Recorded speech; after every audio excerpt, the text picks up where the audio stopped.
Good afternoon, everyone, and welcome to today's webinar. My name is Henrietta Brearley. I'm the Chief Executive of the Greater Birmingham Chambers of Commerce, and I'm joined here this afternoon by Kurt Pollard, Area Manager for Business Banking from our event sponsor Barclays, and the Right Honourable Pat McFadden MP, Shadow Economic Secretary. Today, we're going to be exploring the Labour Party's proposals for and views on rebuilding the economy as we emerge from the coronavirus pandemic. And by way of introduction, Pat was elected as MP for Wolverhampton South East in 2005. He's held a number of high-profile roles with direct links to business and businesses' interests. He was a Minister of State for the Department for Business, Enterprise and Regulatory Reform and its successor department, the Department for Business Innovation and Skills. He became Labour's Shadow Minister for Europe in 2014, and in April last year, Pat was appointed Shadow Economic Secretary. We're delighted to welcome him here today. The Chamber is, of course, apolitical, but what we pride ourselves on is bringing together political figures from all major parties, policymakers and businesses to share perspectives and learning and encourage that greater collaboration and greater shared understanding. The ongoing impact of and recovery from COVID-19 is, of course, front of mind for many, if not all, businesses. So it's great to have Pat here today to share the Labour Party's perspective on this agenda, and particular thank you to Barclays for their support. As a bit of housekeeping, if you would like to ask a question at any time at all during today's webinar, please use the Q&A function that you should be able to see at the bottom of your screens. And if you've got any technical issues or any other queries at all, my colleague Jess will be on hand to help in the chat.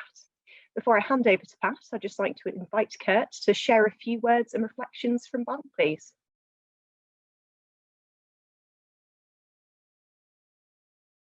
Thank you very much, Henrietta, and good afternoon, everyone. My name is Kurt Pollard, and I'm the Area Manager for Business Banking for Barclays in Birmingham. I'm absolutely delighted to represent Barclays today and for us to be sponsoring this event, and look forward to hearing from the Right Honourable Pat McFadden and hearing about the Labour Party's plans for revitalising the economy as we emerge from the pandemic. Having been reflecting, I need to start by acknowledging the attendees today and the stellar work that everyone has done to help the local economy throughout the past 13 months in particular. It's always been true that there's been a lot for businesses to cope with, but that is never been more true than it is today.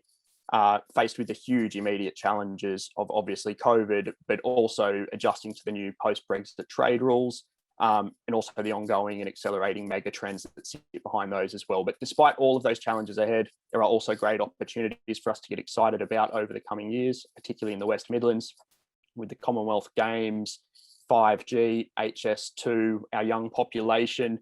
And I just want to say I'm proud to be leading Barclays locally to continue playing a role in supporting those key businesses in the West Midlands, realise the opportunities that will be born out of those.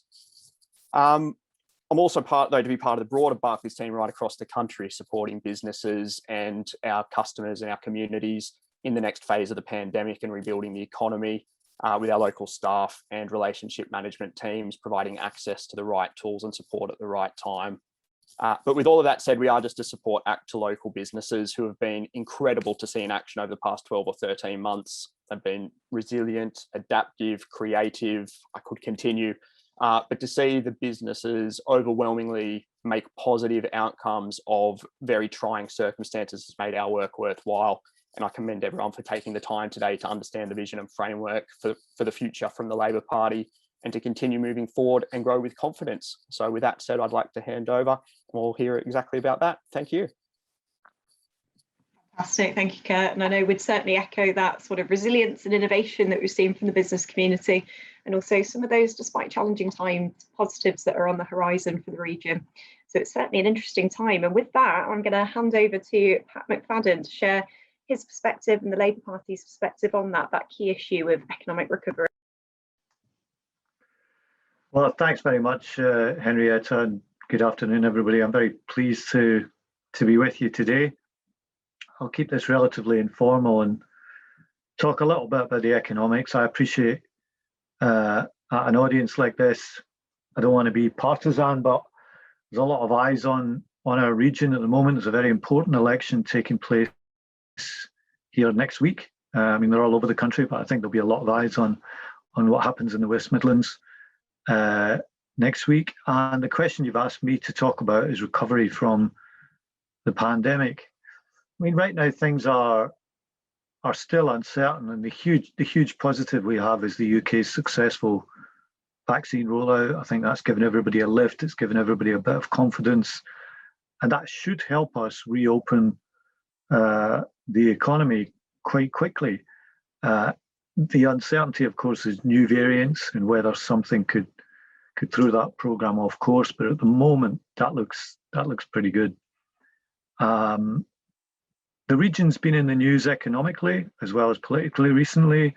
Quite a lot of attention on Goldman Sachs choosing Birmingham as a location for a decent-sized investment, and that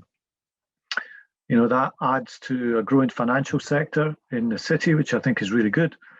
And I welcome very much every new investment, every new job that we can get. And we know that we've got, as people are rethinking location, we've got quite a lot to offer in terms of reasonable property prices, as Kurt said, a young and diverse population, and a lot more too. So let's begin this with a few basic numbers on what's happened to us over the last year. We know that our economy dropped in size by about 10% last year. About 800,000 people have lost their jobs. The OBR estimates another 500,000 or so will lose their jobs this year. And that's in the context of a slightly downgraded focus for where unemployment will peak. So they don't think it's going to be as bad as they first thought, but there's still going to be a number of job losses this year as the furlough scheme and so on. In my constituency, figures are a bit worse than that, and that's true of a number of places. It's true of a number of Birmingham constituencies too.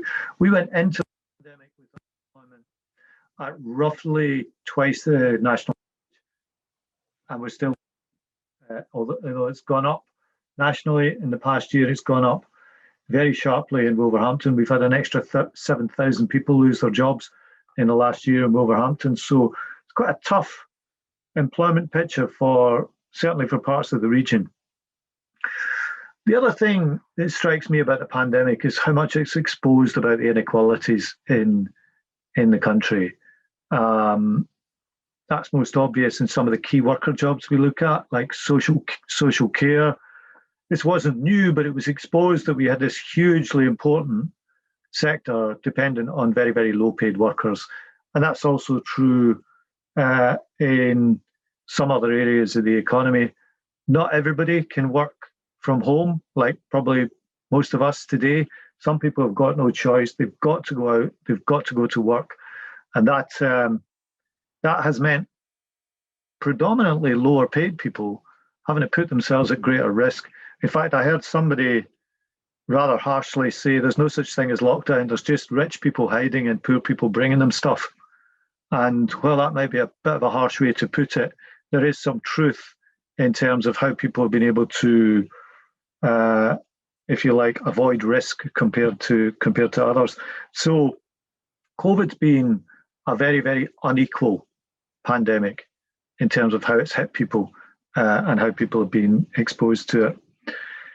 The other things I would point up in terms of its economic impact are some of these. It's been described as the great acceleration, 10 years change into one. If you think about how people pay for things, dramatic decline in the use of cash, dramatic uplift in contactless and online payments, education becoming much more digital. At first, that was quite messy, I think, in terms of what schools were able to offer. Certainly my experience with 2 school-aged children was, by the time we got to lockdown 3, the school offer was a lot better. It was a lot more organised compared to the first lockdown. And what teachers are telling me is that shift to digital education is going to be with us even after the schools are back, in terms of the way that homework is set, catch up and so on. One of the things we've done locally is we've organised a project called Wolves Tech Aid to appeal to businesses to donate old computers, which we will recycle and give to schools for educational use. So if any of the businesses on this call have got IT equipment, desktops or laptops that you no longer need, please email me afterwards and I'll be happy to take those off your hands. Healthcare too has changed, GP appointments becoming over the phone. And right throughout a number of fields you can see this. And what all of that's done is it's raised question marks over things like the future of the office, the future of city centres. Some of you might have heard about this concept called the 15-minute city, where people are talking about working, shopping, socialising, all within 15 or 20 minutes of your home, instead of this pattern of commuting into city centres for a lot of this life maintenance activity. So I think it's a period of big acceleration in a number of fields. And one of the things I always say is, if you are in politics now, or if you're in a leadership position, or you aspire to be a leader, you don't have the luxury of not being curious about these changes and about the future. And not being curious is one of the worst sort of defects in politicians, I think. So I think it's a real duty on us. And I think that changes the nature of the debate a little bit from an old style tax and spend one, as to a question about who can shape this future best, who understands these changes, who can make sure Britain's best placed to make most of them. So what does that mean for policy and for people looking at policy? And there's a few things I'd mentioned here too. I think the dial has shifted on certainly monetary and fiscal policy on both sides of the Atlantic. When I was in government a very long time ago now, we would, we'd have big debates about sums like 100 or 200 million pounds. And we borrowed 350 billion in the past year to get ourselves through the pandemic. And we've done so with basically no reaction at all in an adverse way from either markets or the public. This is just being thought of as the thing you have to do. There is a stark contrast between that calmness towards those levels of borrowing and what existed in 2007-8, where, and I was in government at the time, we were under great pressure to get the fiscal deficit under control from the public and indeed from the Bank of England. So that's a big, big shift in thinking about the levels of borrowing that can be tolerated. And that's been used to expand the role of the state in some other ways. Furlough payments are the most obvious. I mean, if we'd all met 15 months ago and we'd have said the state will be paying millions of people's wages for a year or more, that would have seemed like, it would have seemed crazy, but that's what's happened, plus the business grants and all the other interventions and so on. The employment picture, as I say, has been a little bit less bad than expected, but still pretty serious. You've got a lot of young people graduating now into the most difficult labour environment any of us can remember. And you've still got about 5 million people on furlough. So there's a big responsibility on us on a policy level to look at what we can do. And I don't really think the Kickstarter scheme is probably of a scale that meets that challenge yet. And then, of course, the pandemic's exposed weaknesses that affect us all. And that's brought up a debate about resilience and how strong the public square is. And if it's too weak and it's too fragile, then we all get affected by this in something like a pandemic. So we've got to, as a country, think about our resilience and our capacity to cope when things go wrong. And then it brings me maybe to Labour and some points that Labour would make. And I've got 5 or 6 just to set out here in the last part of this. So what would we be saying? I think the first thing that we would say is we have to address the weaknesses that I've talked about, these inequalities that have been exposed, these fragilities.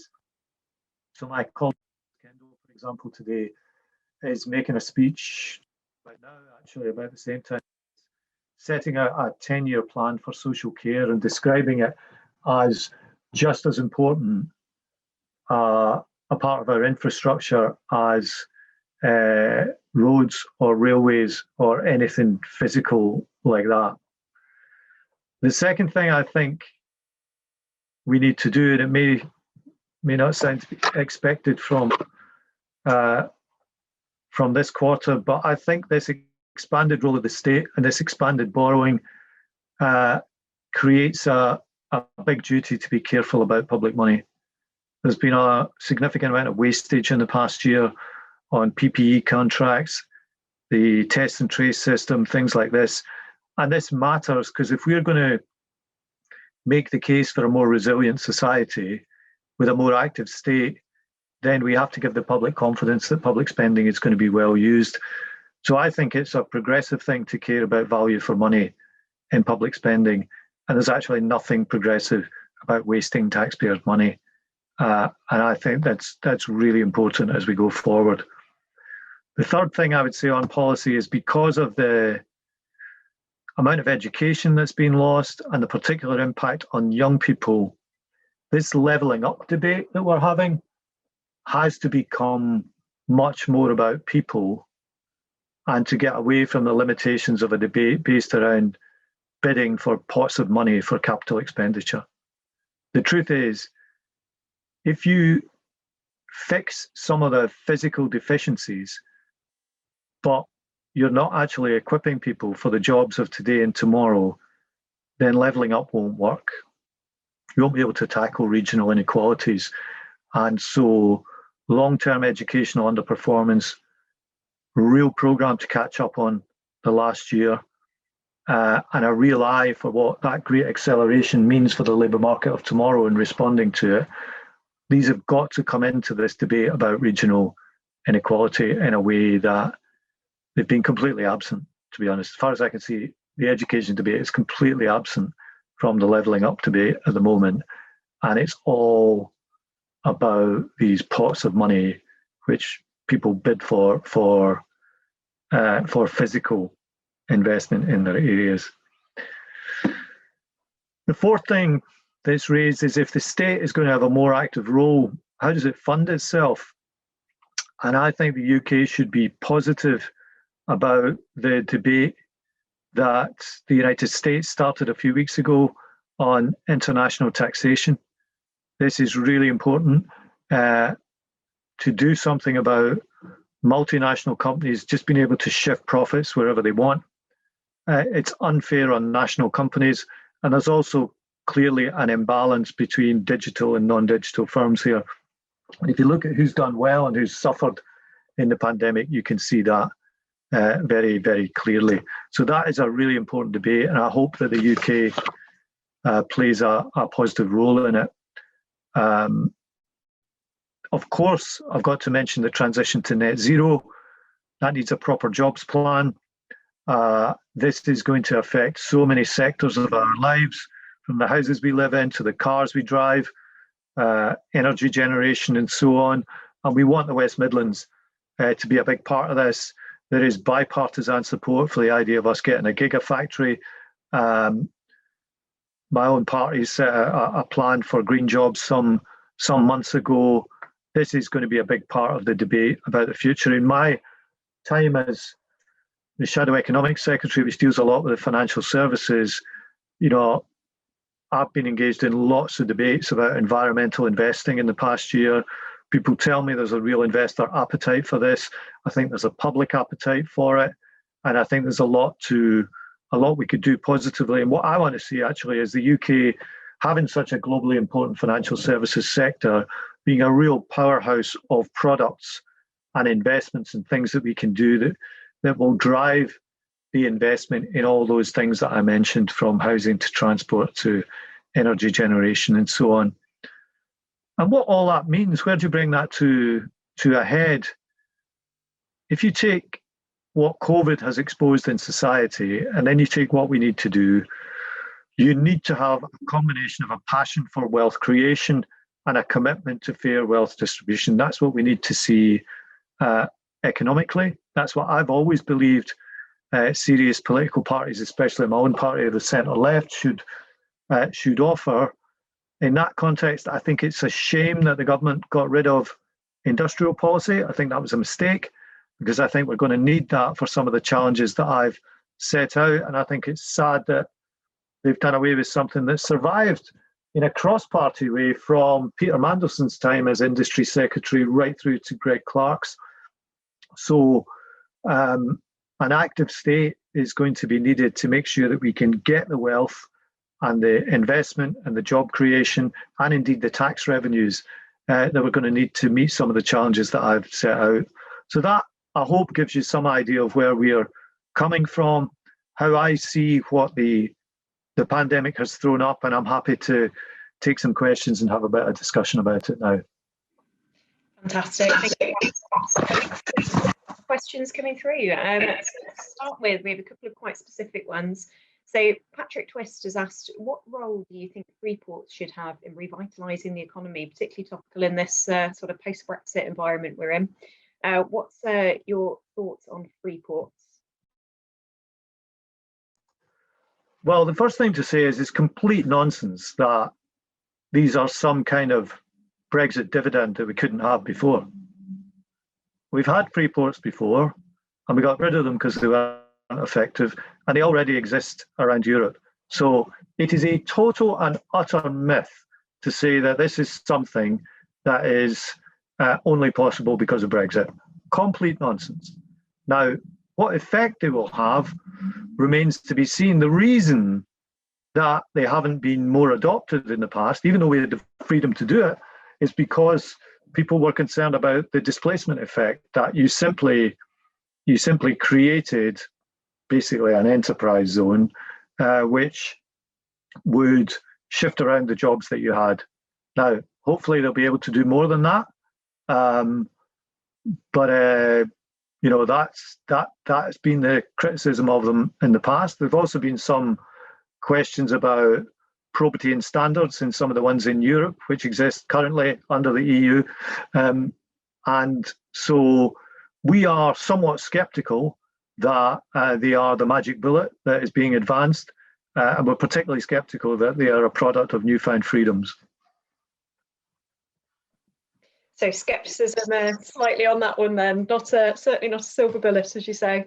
So Keith is wondering about corporation tax and also that global levelling of corporation tax that you mentioned.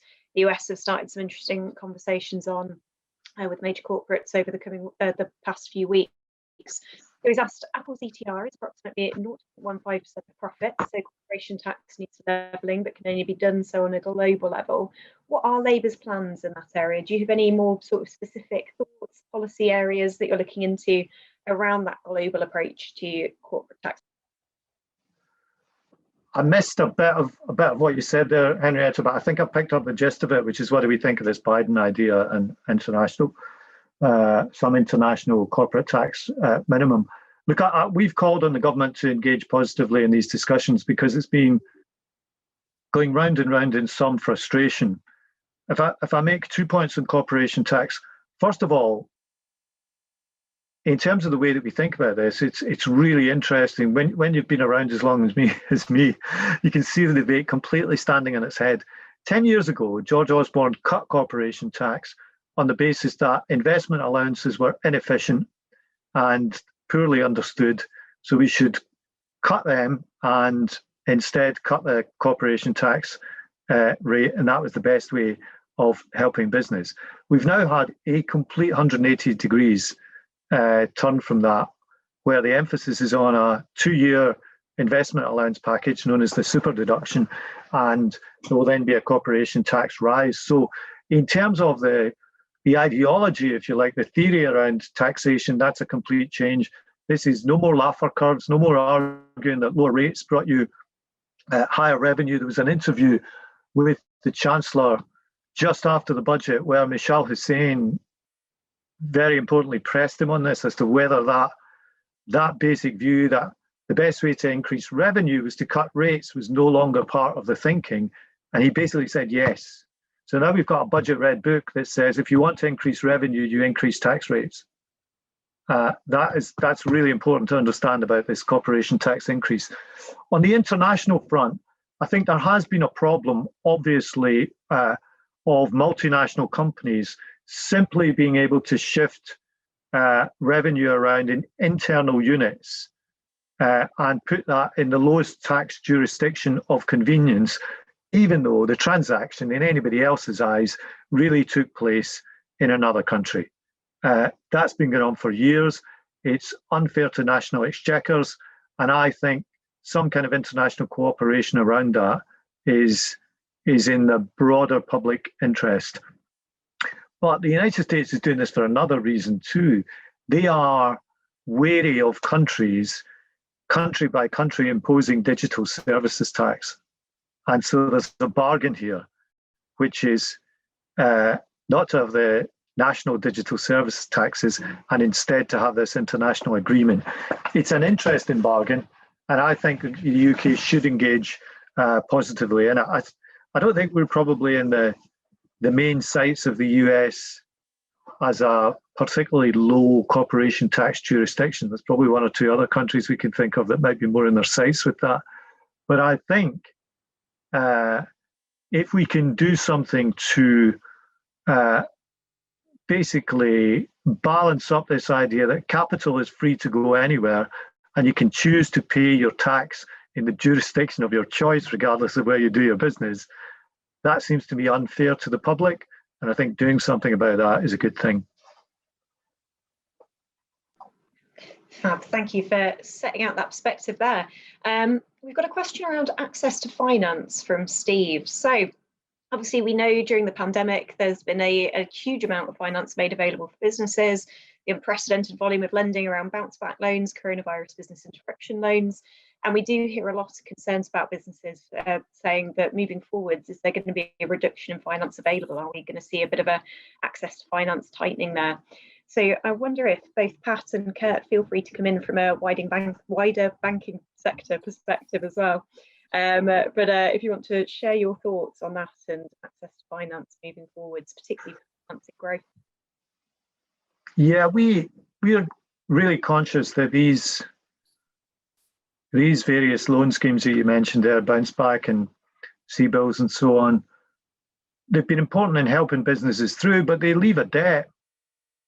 And so if you're a business that might, you're trying to get going again after a year of on-off lockdowns, you've got this debt that you built up to carry you through. So what do you do about that? Do you say to them, you've now got to double your debt to do any additional investment you were going to do, or can you do something about that debt that's been built up? So we supported the idea that came from a number of financial services businesses themselves to turn that debt into some kind of contingent tax liability in a similar way to student loans.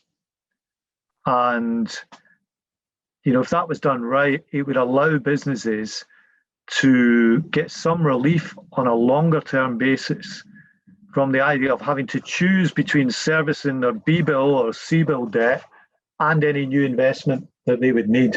And of course, it's a contingent tax liability. So like the student loan model, you pay back as you make a profit or as you make money. Now, I think this is attractive to banks because banks don't really want to be chasing these people down for debts they may not want to pay back. And it probably recognises the reality of how this will function a bit more. The Treasury have been very reluctant because they also, I think, don't want to be taking on responsibility for this. And even though it's state guaranteed, they want this arm's length relationship with the debt, and they want the banks to do the chasing down. But that idea came, the first place I saw it was in a City UK paper published a good 6 months ago. We've suggested to the government that that's a good idea and a good way of dealing with this, to allow businesses to both carry the debt and to invest in the future. So far, they've been reluctant. I'll hand over to Kurt. Thank you.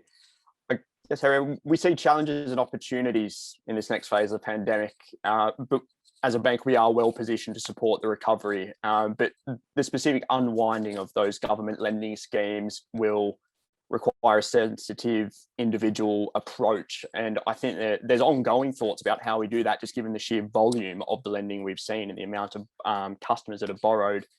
So just for some figures, 70% of bounce back loan scheme customers had never borrowed before. SME borrowing has jumped from about 10% in the industry to about 40% today. And, you know, just in terms of sheer numbers, we're at about 29 billion pounds extended as a bank. So these are some massive, massive numbers. And so I guess I'm sure everyone will understand, given that, in general, our view is not necessarily that more debt or more liquidity is just the right answer straight out of the gates. I think having access to support and skills and training is probably the more important thing at this juncture. And I think that there are other things that are available. We are obviously looking at debt management and forbearance and repayment measures to make sure that we can recapitalise businesses and build up their working capital and those sorts of things as we try to navigate the next phase of the recovery. Fantastic. You mentioned skills. We have got a number of other questions, but I'll come back to those shortly. On the skills front, Pat, you highlighted the sort of scale of the challenge in terms of rising unemployment, expected further unemployment to come, the particular impacts on youth unemployment, and the fact that perhaps Kickstart doesn't quite go far enough in terms of addressing the scale of that challenge. Is there anything in particular that you'd say needs to be put in place, or things that could be improved upon to really sort of move that agenda forwards and make a real impact in what is a significant challenge? Well, when I talk to local FE colleges in our area, they're still telling me they're struggling with budgets and so on. I mean, I just think this is it's the last thing that you need when you've got this kind of challenge facing you. Quite a lot of young people now will be, say they're leaving school, it's a rational choice for them to say, maybe I don't want to go into the labour market now. Maybe I go into trying to get an extra post-school skill. We should be having a huge amount of effort behind that. I mean, I was speaking to my local Vice-Chancellor at the University of Wolverhampton the other day. They've had a big uptick in applications for precisely this reason. And people are applying, in particular, for what we might call key worker courses, teacher training, various NHS disciplines. And they have a vision there to really become the trainer for a lot of these key worker specialisms for the Black Country in the future. So I think there's a huge amount we can do. But the idea that our FE colleges are struggling for funding in the midst of this seems really short-sighted to me. And Kickstart's good. It's a good thing to do, but compared to the scale of the problem, it seems a bit small. Kurt, I wonder, from the businesses that you work with, your wide customer base, is there anything in particular where you're seeing businesses adapting, perhaps moving into new areas and looking for skills to really sort of support them on those journeys? Yes, all the time. I guess it's been amazing to watch the way that businesses have adapted. There's obviously the very clear ones moving things online, but also the sort of collaborations that we might see between businesses that we wouldn't have thought of before. But there's other parts as well that we see. So we've got our Eagle Labs, which is our incubator network that just helps startups scale up, get the funding they need. And that's supported as well by our high growth and entrepreneurs team that will help startup businesses really scale up. There's all sorts of things that we are doing to make sure that we are supporting businesses adapt. How long have we got? There's many things that I could go on there, but we've got the specialist teams that support those. We've got the holistic funding. We've got beyond banking. There's all manner of things that we're doing to help customers continue on that move. As Pat said, it's been so much change condensed into such a short period of time that the adaptation has been remarkable, and we're just trying to keep up and do our bit as well. Fantastic. And while we are still on skills, we've got a question from Colin about level 2 apprenticeships being a crucial starting point for new starters and school leavers, frequently important to SMEs. And although the government is offering financial incentives to SMEs to take on young people, there's flaws in design, etc. And the apprenticeship levy is proving to be a real obstacle. in encouraging businesses to take on apprentices. So this is the view from Colin, wanting to call for sort of reform around the apprenticeship levy in particular. Do you have any thoughts or reflections on apprenticeships? You know, those areas again where you think there needs to be action taken, things need to be done differently, whether indeed the apprenticeship levy has led to that downturn in number of apprenticeship staff? I think Colin will be closer to this than me as a practitioner there. I'm looking at the business. It's BE Wedge Holdings. A business like that will be in the front line of this, and will know. But it seems to me that when you look at the scale of the challenge, you just got to think, what have we got in our artillery here? We've got Kickstart, you've got apprenticeships, you've got other FE courses. You need to be using all of those to make this point that I was talking about make levelling up about people too, because otherwise capital expenditure on its own will not be enough. I mean, I'm particularly worried about the impact of a lost year of education on school children. There was a report a few days ago, I know this is not apprenticeships, but which Colin's asked about the effect on children's speaking ability, because they haven't had play dates, they haven't had the social interaction in school and so on. And we should be really concerned about that lost year right throughout the system. So I think we need a big effort on all of this. Do you think there's a role that businesses, that employers can play in that? And particularly, we talk a lot about the role of businesses for engaging with education around developing career opportunities, raising awareness of what's available in the area and the different sort of skill sets that young people will need. Is there anything on that particular agenda that you think business community can play a role? I definitely do, but I think it's difficult for employers as well with all this home working, because I think there's one or two questions we might come on to about this. I think it's very interesting. What will be the long-term effect of this? They use this term social capital, don't they? Where a lot of the reasons we do things are because of people we've met, friendships we've built up, and so on. In fact, one of the reasons I'm speaking here today is it's a former colleague who asked me to do it, and that's the way a lot of things work. And for employers now, if you're hiring people, I'm really interested in the fact that there are people who are hired now who've done a year of working at home and have never physically met their work colleagues. What does that do to professional development? How does that affect it? I think it's an interesting and difficult problem.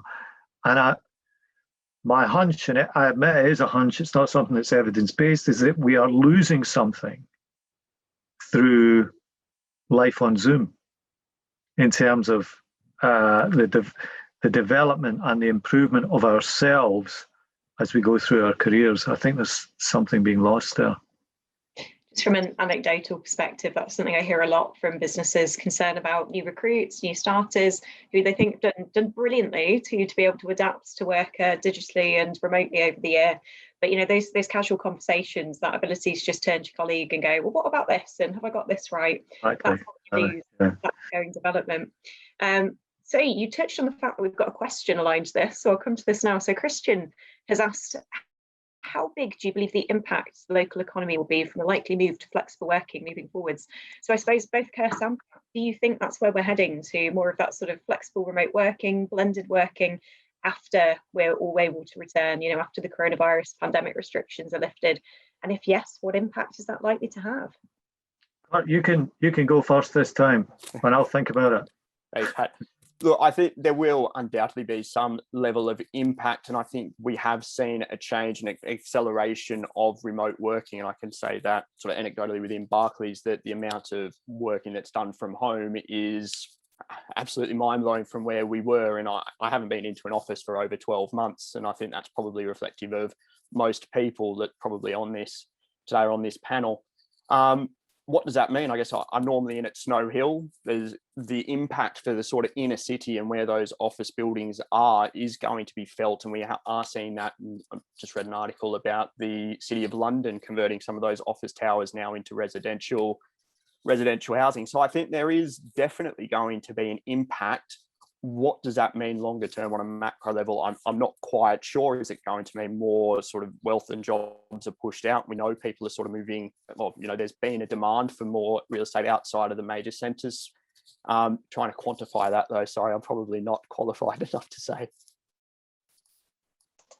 I mean, I'm really interested in this. As I said, I think politicians have got a duty to be curious. And, I mentioned Goldman Sachs and their Birmingham investment in my opening remarks.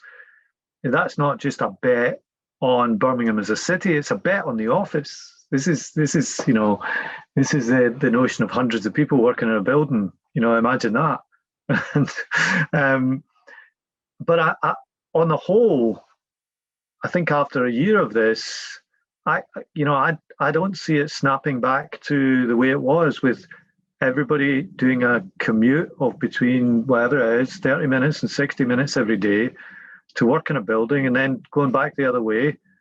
And everything that means for buying your lunch in a local cafe or something, your coffee along the way, all the rest of that, getting your dry cleaning done. We're back to this sort of, what does this mean for cities?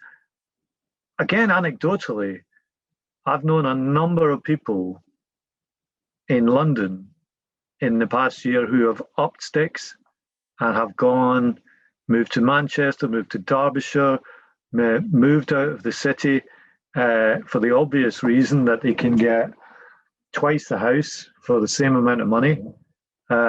And they might occasionally have to go to London, but they'll stay in a hotel or they'll manage to do most of it from home. And I think there's a lot of that going on. And that's partly why the property market is the way it is at the moment. That's what some of the churn is. So, it's difficult to be sure. And I think the head of Goldman Sachs said he wants everybody back in the office as soon as possible. But it, for the economy as a whole, I'm not sure it will snap back like that. So you called it hybrid working, Henrietta. I think there'll be going to be more of that for some time to come. Absolutely. I think it's interesting hearing the views of the business community, because there are some, like you say, like Goldman Sachs, who are very committed to having physically people back together. But for the most part, I think it's fair to say a lot of people are looking at that 2 to 3 days a week being a lot more flexible than perhaps they have ever been before. And just before you move on, there's another thought on this, which I should probably throw in, is if there's more working like, the way that we're holding this meeting today, what does that mean for recruitment? Because if you like, in globalization 1.0, probably the main impact was thought to be on manufacturing jobs, because you could import the product from somewhere else where there was lower labor costs and so on and so forth. And that's obviously had a massive political ripple throughout the world. But what if you want to call this globalization 2.0? That kind of impact is now possible for office and service jobs and business service jobs. I talked to somebody a few weeks ago who was working from home from the Seychelles. And it really struck me, what does that mean for organizations recruiting? From where will they recruit? What will it mean for the salaries they pay? And what will it mean for where that person pays their taxes? It raises some very interesting questions about the security of office jobs related to a location, which I think, again, I think are very interesting. Absolutely, it's going to be interesting seeing what sticks from this time, what bounces back, and like you say, those new trends that start to emerge from, what was it you said earlier, 10 years of change condensed into one. It's certainly plenty still to work through, and I know Keith's put an example in the Q&A of something that his wife's organisation have done to try and create that virtual office environment and keep people talking. So going from the virtual to a bit more of the physical, we've got a question from Andrew about whether you support the launch of a national infrastructure bank with a mission to accelerate investment and development across the UK. I know you've talked already about how the importance is actually around focus on people and looking at sort of the people impact of the pandemic, but looking more at that infrastructure side of things, knock-on impacts around things like the levelling up agenda. what do you think about a national infrastructure bank? Yeah, look, it was announced in the budget. I think it's a good thing to do. I think the idea has been around in various incarnations, and they've had them before, and they've been sold off, and so on. Part of the picture, why not? Whether it's again at the scale it can really do any difference to growth rates, I don't know. But yeah, look, it's one of the things that I think we should do. Fantastic. Now, Kurt, I'm going to come back to you with a very specific question. So Steve's asked around the new recovery loan scheme and is wondering whether you think it's going to be used as extensively as Sybil's and Bibbles were previously. Specific question, specific answer. No, I don't think it's going to be used as extensively. We're expecting modest demand for the scheme. The recovery loan scheme is much closer in its detail to the pre-COVID EFG, the Enterprise Finance Guarantee Scheme. And at its peak, which was just after the 2008, 2009 crisis, I think we were doing about 8,000 loans a year. And you put that against the numbers that I mentioned before, we don't expect there to be the same level of demand for that. And I think the scheme has been designed to really drive more BAU lending wherever possible, as opposed to the CBILS that had very broad eligibility criteria. So the fact that sort of most customers have probably already borrowed for their short to medium term borrowing needs as well would suggest to me that it's unlikely to see the level of demand that we saw for those schemes. It's also important to say, though, that a lot of the customers that have borrowed under the bounce back and the CBILS loan schemes haven't used all of that money either. So we do have a little bit of, not a little bit, quite a bit of liquidity still left over from those schemes. So I think we are waiting to see what will be the outcome of the recovery loan scheme really starting to move forward. But yeah, answering the question specifically, modest demand. Fantastic. You preempted my next question there. So obviously we see the huge numbers of the value of coronavirus business interruption loan and bounce back loan facilities that have been created. But perhaps that trend of understanding exactly what proportion of businesses have completely used those facilities, what's still got them as a backup for when they need them, but perhaps not quite so clear on that whole agenda just yet, would you say? Yeah, definitely fair to say. Definitely fair to say. It's way too early to know what that will be sort of longer term. The bounce back loan scheme repayments haven't even started yet. So yeah, it is too early to tell. Fantastic. So I'm going to go back to an agenda that you mentioned in your opening comments, Pat, net zero, transition to that sort of green economy. What impact do you think that will have on the region? Do you think we've got opportunities? Where are the challenges? Where do you think that will see us end up? Well, I think it's going to have a huge impact. What strikes me about this is sometimes the things that have got the most political heat, if you pardon the pun, around them are not always the most significant. And just because something is the subject of great controversy, it doesn't always mean it's the most important thing facing the country. But the converse can be true. And because something hasn't had a lot of political partisan fighting about it, it doesn't mean it's not important. And I think that the Climate Change Act of 2008, then as amended of the 2019 order to change the targets, is among the most significant pieces of economic legislation probably passed in the last 50 or 60 years. And just because both parties agreed doesn't make that less so. So I think it's enormous. And when you read the reports of the Climate Change Committee, you just get an idea of the scale of what has to be done. And the potential for our region is huge. I recently visited the UK Battery Industrialisation Centre based around Warwick University and in Coventry, and that's a massively exciting project where we've got something in our region which is designed to bridge the gap between lab and full-scale factory, where in an industrial context, people can test battery ideas where they can be made in their thousands rather than a few in a lab or the millions in the factories. That's a great thing to have. and hopefully it will help us get the big gigafactory that we also need. But the employment potential of things like retrofitting homes is obviously enormous. There's a lot to be done there. We've got, I think 20 odd million homes that are heated by gas boilers. They're going to be phased out. Then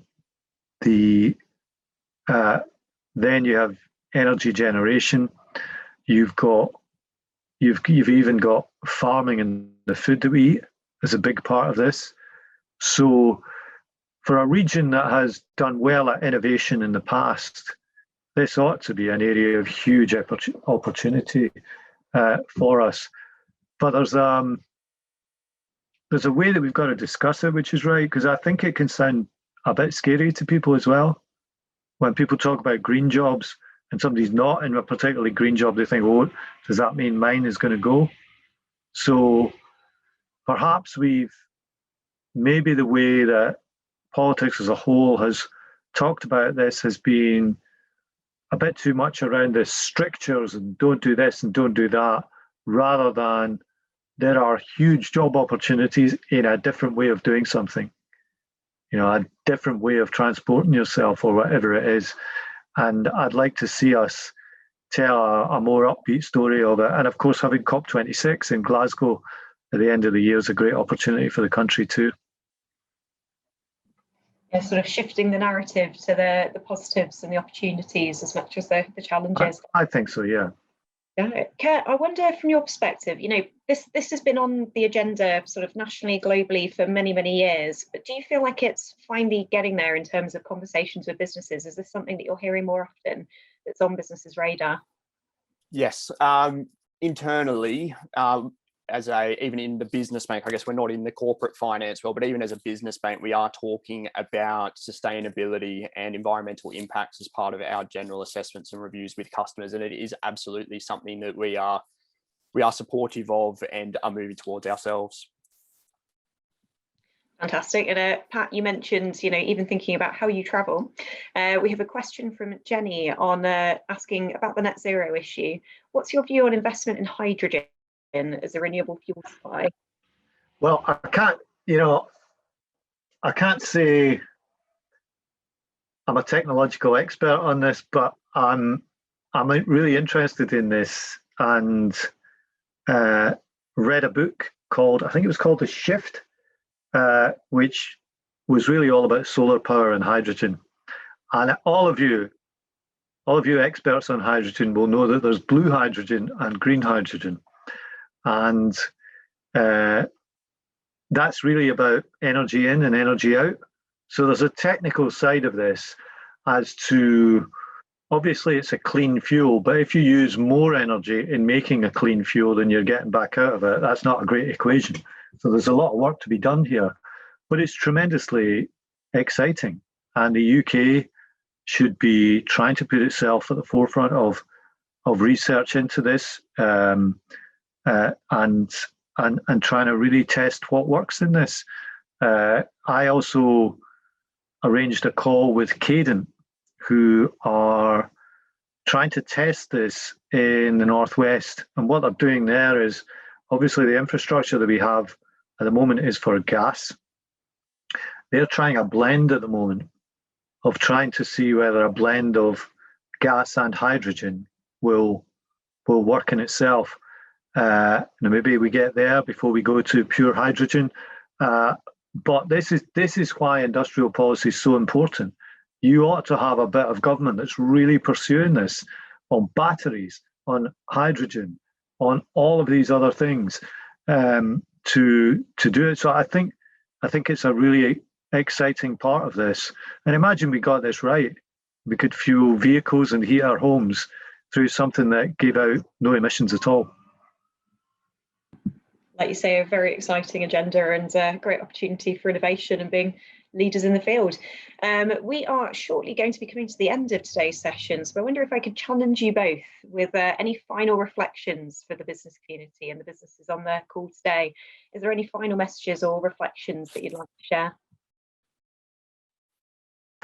I would only, at the risk of repeating myself, my reflection is, if we've learned from COVID that the inequalities in our society are both unjust and weaken us when an emergency hits, then when we talk about building back better, it has to be about people as well as physical infrastructure. That's the thought that I want to leave you with today. How about yourself, Kurt? Yeah, I would just say that make sure that as you are moving forward into the future, please engage with your bank, whoever that may be. It's certainly going to be, it's an opportunity filled, but also I think still going to be a challenging period yet. So talking about the different things that I guess I can weigh in on the loan schemes, whatever else, make sure that you have considered that and you are engaging with the bank. And we do have means and ways to help businesses throughout if required, whether that's growing or whether that's surviving. We're here for business. Fantastic, thank you both. So challenging but opportunity filled times ahead, interesting choppy waters, shall we say, all highlighting the importance of individuals, understanding people, communication critically, and relationships there. Which leads me to some final comments from the Chamber. So we've talked a fair bit around the areas where perhaps we still need to see further intervention to support businesses. And from the Greater Birmingham Chambers of Commerce perspective, we've recently published Keep Business Moving Volume 2, which I think is actually about our 8th publication over the past year on the latest key messages that we're hearing from businesses on key areas where they need to see intervention moving forwards. So if that is of interest, please do check that out on the COVID section of the Chamber website. And on the net zero agenda, we are going to be launching a business sustainability series in the run-up to COP26 in the autumn this year. Still finalising some of the key elements there, but it's all about engaging and infusing the business community on this agenda. So again, if anyone listening has sparked some ideas there, please do get in touch. Now's a great time to find out more. Now, that is more than enough from me. Thank you so much, Pat and Kurt, for your contributions, your support, your engagement today, and for a really timely and lively discussion. And I'm sure all of our delegates will join me in thanking you as well. And thank you also to delegates for joining us. Hopefully we'll see you on a future webinar in the not too distant future. Many thanks, everyone.